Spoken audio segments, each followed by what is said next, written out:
कमलाकुचूचुक कुङ्कुमतो नियतारुणितातुलनीलतनो कमलायतलोचन लोकपते विजयी भव वेङ्कटशैलपते सचतुर्मुख षण्मुख पञ्चमुखि प्रमुखाखिल दैवतमौलिमणे शरणागत वत्सल सारनिधे परिपालय मां वृषशैलपते अतिवेलतया तव दुर्विषहैरनुवेलकृतैरपराधशतैः भरितं त्वरितं वृषशैलपते परया कृपया परिपाहि हरे अधिवेङ्कटशैलमुदारमतेर्जनताभिमताधिकदानरतात् परदेवतया गदितानि गमैः कमलादयितान्न परं कलये कलवेणुरवावस गोपवधू शतकोटिवृतात् स्मरकोटिसमात् प्रतिपल्लविकाभिमतात् सुखदाद् वसुदेवसुतान्न परं कलये अभिराम गुणाकर दासरथे जगदेकधनुर्धर धीरमते रघुनायक राम रमेश विभो वरदो भवदेव दया जलधे अवनीतनया कमनीयकरं रजनीकर चारुमुखाम्बुरुहम् रजनीकर राजतमो मिहिरं महनीयमहं रघुराममये सुमुखं सुहृदं सुलभं सुखदं स्वनुजं च सुखाय ममोघसरम् अपहाय रघुद्वयमन्यमहं न कथञ्चन कञ्चन जातु भजे विना वेङ्कटेशं ननाथो ननाद सदा वेङ्कटेशं स्मरामि स्मरामि हरे वेङ्कटेश प्रसीद प्रसीद प्रिय वेङ्कटेश प्रयच्छ प्रयच्छ अहं दूरदस्ते पदाम्भोजयुग्म प्रणामेच्छयागत्य सेवां करोमि सकृत्सेवया नित्यसेवाफलं त्वं प्रयच्छ प्रयच्छ प्रभो वेङ्कटेश अज्ञानिना मया दोषान् अशेषानिह्वितान् हरे क्षमस्वत्वं क्षमस्वत्वं शेषशैलशिखामणे अज्ञानिना मया दोषान् अशेषानिह्वितान् हरे क्षमस्वत्वं क्षमस्वत्वं शेषशैलशिखामणे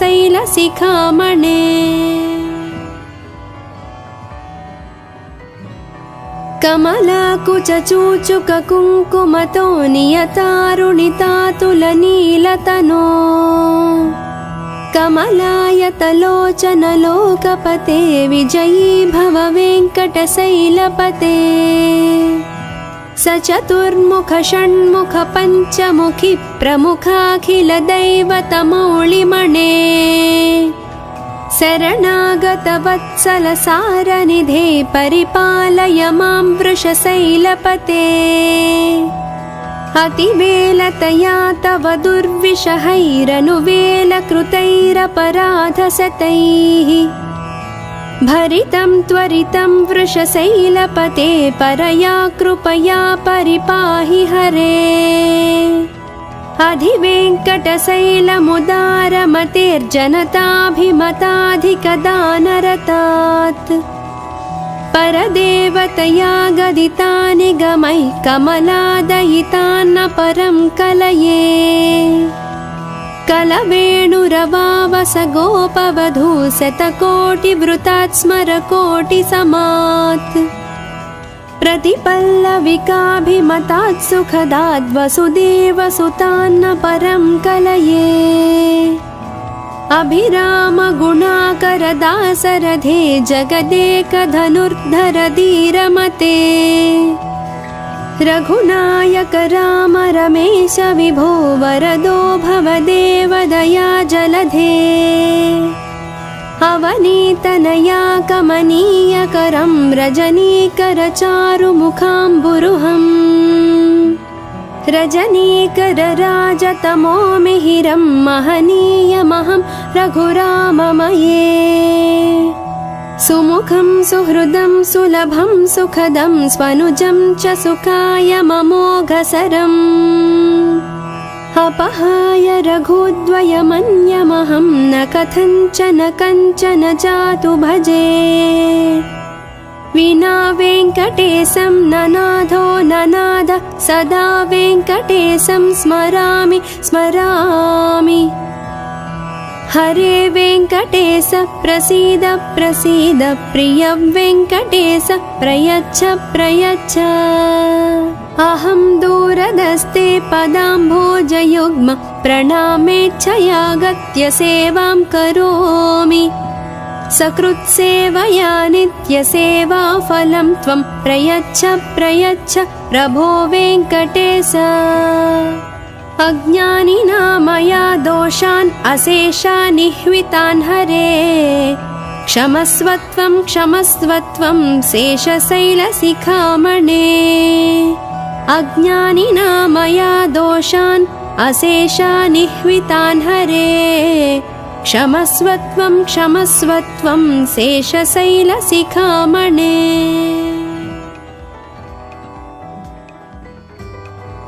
कमलाकुचूचुककुङ्कुमतो नियतारुणितातुलनीलतनो कमलायतलोचनलोकपते विजयी भव वेङ्कटशैलपते सचतुर्मुख षण्मुख पञ्चमुखि प्रमुखाखिलदैवतमौलिमणे शरणागतवत्सलसारनिधे परिपालय मां वृषशैलपते अतिवेलतया तव दुर्विषहैरनुवेलकृतैरपराधशतैः भरितं त्वरितं वृषशैलपते परया कृपया परिपाहि हरे अधिवेङ्कटशैलमुदारमतेर्जनताभिमताधिकदानरतात् परदेवतया गदितानि गमैः कमलादयितान्न परं कलये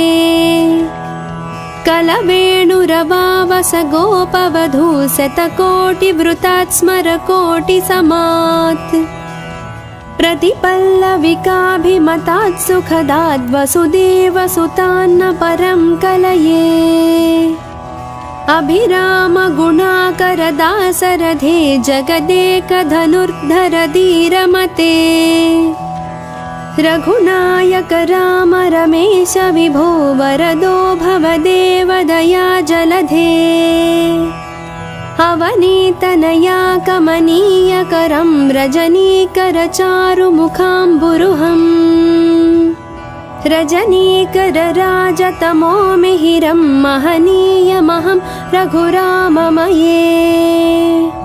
सुमुखं सुहृदं सुलभं सुखदं स्वनुजं च सुखाय ममोघसरम् अपहाय रघुद्वयमन्यमहं न कथञ्चन कञ्चन जातु भजे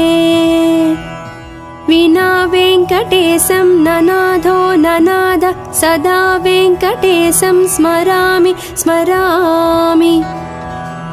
हरे वेङ्कटेश प्रसीद प्रसीद प्रिय वेङ्कटेश प्रयच्छ प्रयच्छ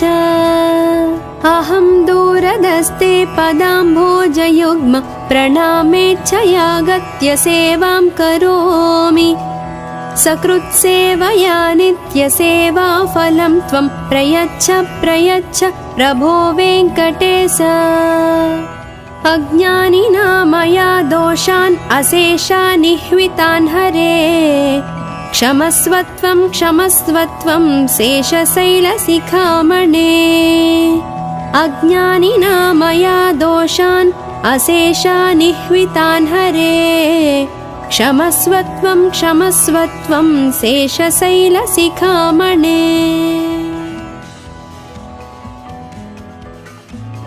कमलाकुचूचुककुङ्कुमतो नियतारुणितातुलनीलतनो कमलायतलोचनलोकपते विजयी भव वेङ्कटशैलपते सचतुर्मुख षण्मुख पञ्चमुखि प्रमुखाखिलदैवतमौलिमणे शरणागतवत्सल सारनिधे परिपालय मां वृषशैलपते अतिवेलतया तव दुर्विषहैरनुवेलकृतैरपराधशतैः भरितं त्वरितं वृषशैलपते परया कृपया परिपाहि हरे अधिवेङ्कटशैलमुदारमतेर्जनताभिमताधिकदानरतात् परदेवतया गदितानि गमैः कमलादयितान्न परं कलये कलवेणुरवावस गोपवधू शतकोटिवृतात् स्मरकोटिसमात् प्रतिपल्लविकाभिमतात् सुखदात् वसुदेवसुतान्न परं कलये अभिरामगुणाकरदासरथे जगदेकधनुर्धर धीरमते रघुनायक राम रमेश विभो वरदो भवदेवदया जलधे अवनीतनया कमनीयकरं रजनीकरचारुमुखाम्बुरुहम् रजनीकरराजतमो मिहिरं महनीयमहं रघुराममये सुमुखं सुहृदं सुलभं सुखदं स्वनुजं च सुखायममोघसरम् अपहाय रघुद्वयमन्यमहं न कथञ्चन कञ्चन जातु भजे विना वेङ्कटेशं ननाथो ननाद सदा वेङ्कटेशं स्मरामि स्मरामि हरे वेङ्कटेश प्रसीद प्रसीद प्रिय वेङ्कटेश प्रयच्छ प्रयच्छ अहं दूरदस्ते पदाम्भोजयुग्म प्रणामेच्छयागत्य सेवां करोमि सकृत्सेवया नित्यसेवाफलं त्वं प्रयच्छ प्रयच्छ प्रभो वेङ्कटेश अज्ञानिना मया दोषान् अशेषान् निह्वितान् हरे क्षमस्वत्वं क्षमस्वत्वं शेषशैलशिखामणे अज्ञानिना मया दोषान् अशेषान् निह्वितान् हरे क्षमस्वत्वं क्षमस्वत्वं शेषशैलशिखामणे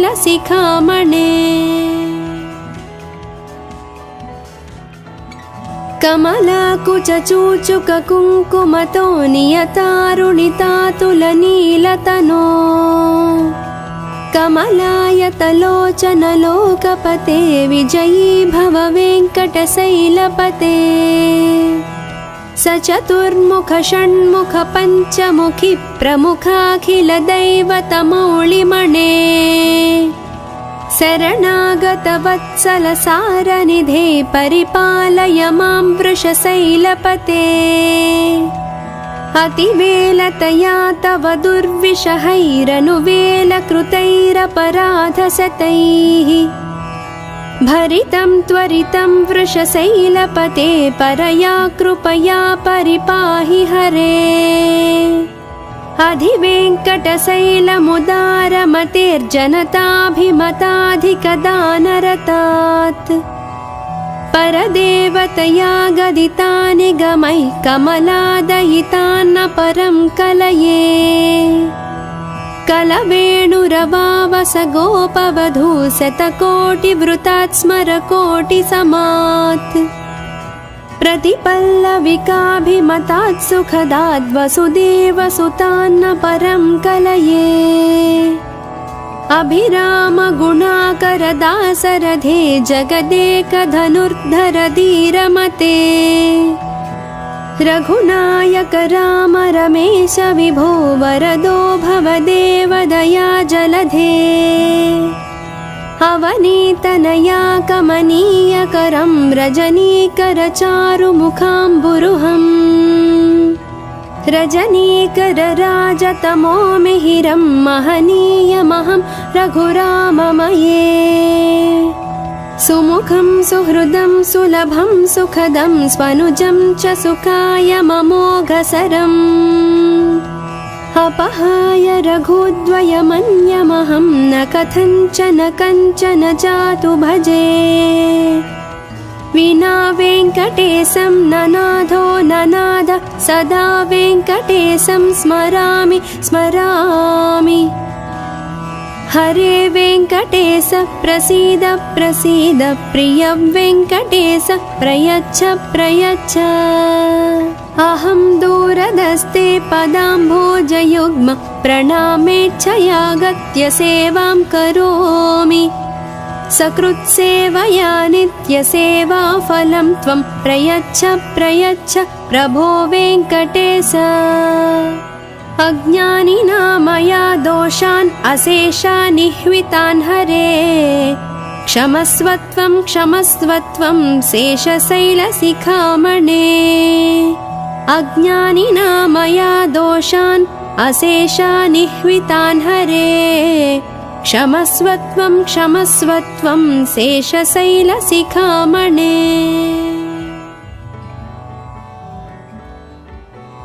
कमलाकुचूचुककुङ्कुमतो नियतारुणितातुलनीलतनो कमलायतलोचनलोकपते विजयी भव वेङ्कटशैलपते स चतुर्मुख षण्मुख पञ्चमुखी प्रमुखाखिलदैवतमौलिमणे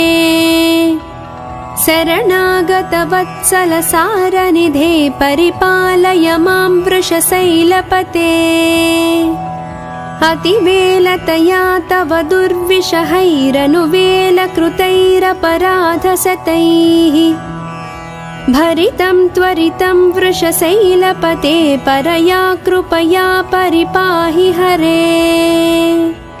अधिवेङ्कटशैलमुदारमतेर्जनताभिमताधिकदानरतात् परदेवतया गदितानि गमैः कमलादयितान्न परं कलये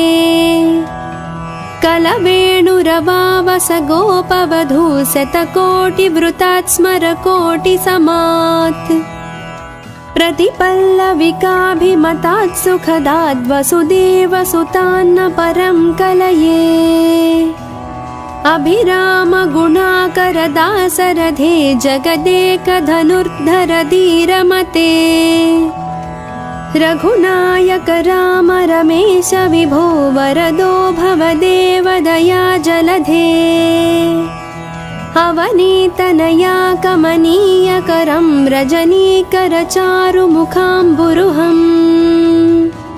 रजनीकरराजतमो मिहिरं महनीयमहं रघुराममये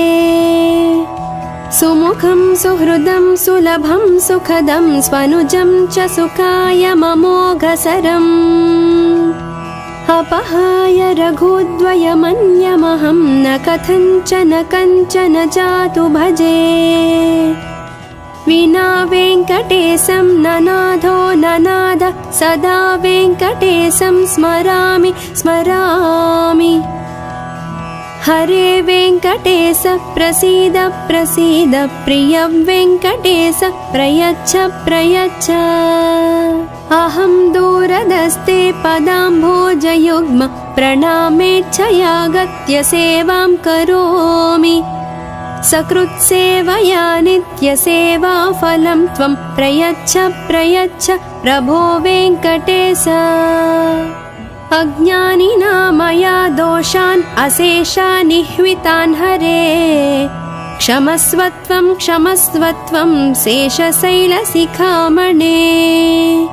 अज्ञानिना मया दोषान् अशेषानिह्वितान् हरे क्षमस्वत्वं क्षमस्वत्वं शेषशैलशिखामणे।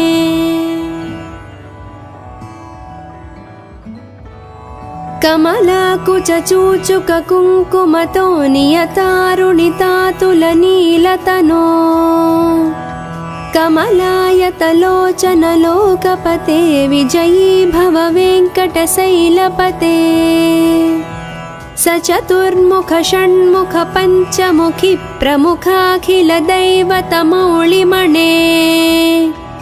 शरणागतवत्सलसारनिधे परिपालय मां वृषशैलपते अतिवेलतया तव दुर्विषहैरनुवेलकृतैरपराधशतैः भरितं त्वरितं वृषशैलपते परया कृपया परिपाहि हरे अधिवेङ्कटशैलमुदारमतेर्जनताभिमताधिकदानरतात् परदेवतया गदितानि गमैः कमलादयितान्न परं कलये कलवेणुरवावस गोपवधू शतकोटिवृतात् स्मरकोटिसमात् प्रतिपल्लविकाभिमतात् सुखदाद् वसुदेवसुतान्न परं कलये अभिराम गुणाकरदासरथे जगदेकधनुर्धर धीरमते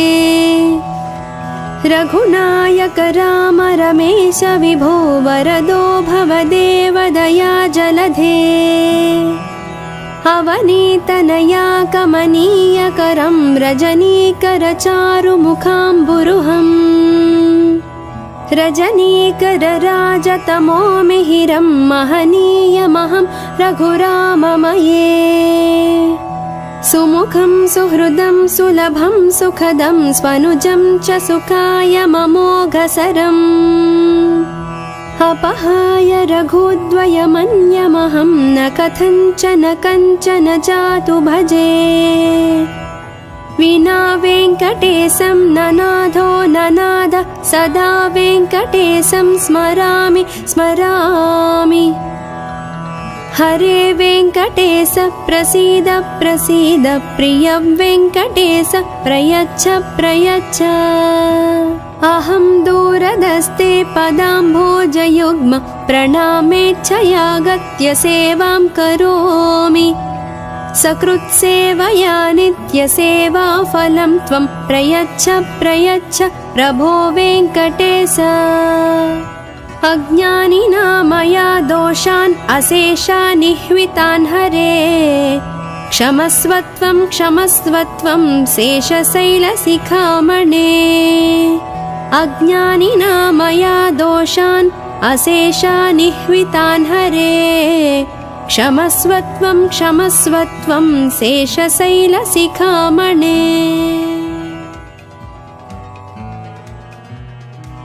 कमलाकुचूचुककुङ्कुमतो नियतारुणितातुलनीलतनो कमलायतलोचनलोकपते विजयी भव वेङ्कटशैलपते स चतुर्मुख षण्मुख पञ्चमुखि प्रमुखाखिलदैवतमौलिमणे शरणागतवत्सलसारनिधे परिपालय मां वृषशैलपते अतिवेलतया तव दुर्विषहैरनुवेलकृतैरपराधशतैः भरितं त्वरितं वृषशैलपते परया कृपया परिपाहि हरे अधिवेङ्कटशैलमुदारमतेर्जनताभिमताधिकदानरतात्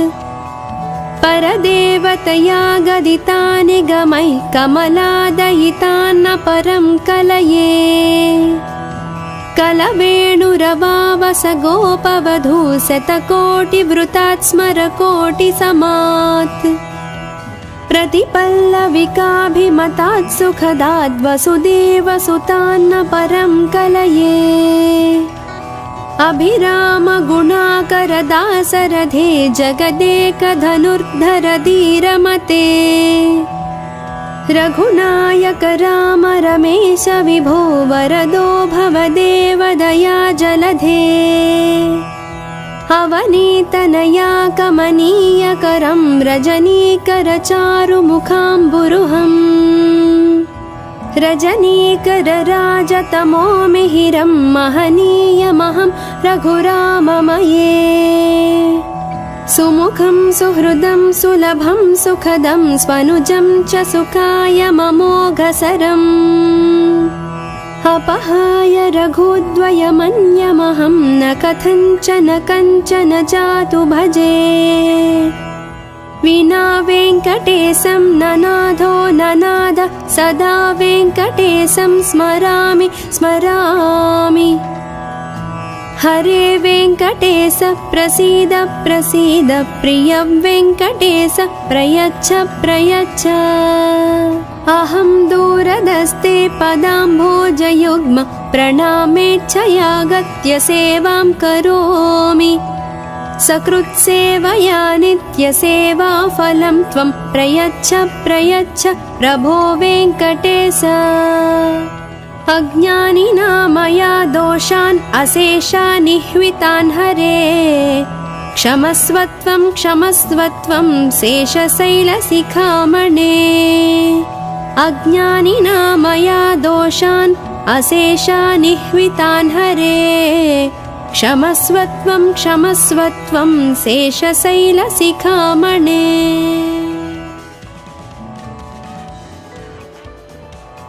कमलाकुचूचुककुङ्कुमतो नियतारुणितातुलनीलतनो